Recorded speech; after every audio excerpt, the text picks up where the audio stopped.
God gave the first two people a beautiful garden to call home. He gave them everything they needed, and He gave them a command. God said, "You may eat from any of the trees in the garden, except for one." The garden had a tree in it called the tree of the knowledge of good and evil.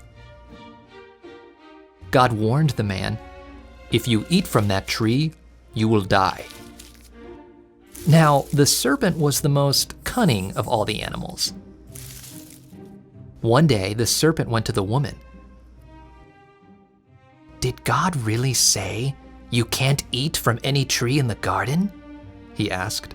The woman answered, "We can eat the fruit from the trees in the garden, but God told us not to eat from the tree in the middle of the garden. He said if we eat the fruit or touch it, we will die." "No, you will not die," the serpent lied. "You will be like God, knowing good and evil."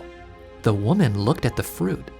It did look delicious, and she wanted to be wise. So she took some of the fruit and ate it. She also gave some to her husband, who was with her, and he ate it. Then their eyes were opened, and they knew that they were naked.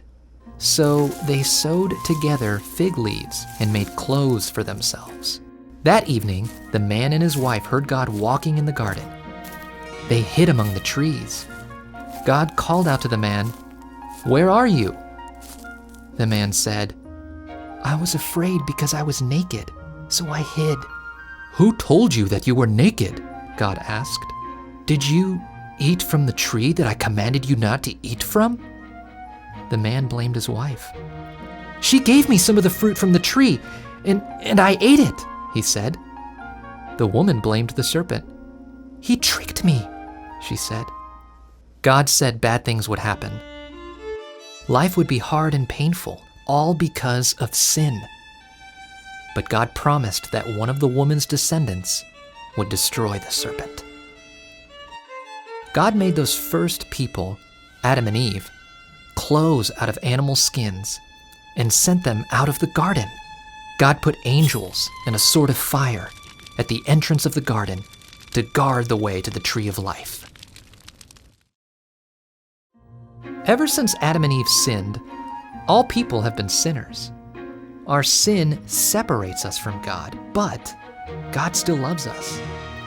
God promised a rescuer would come from Eve's family.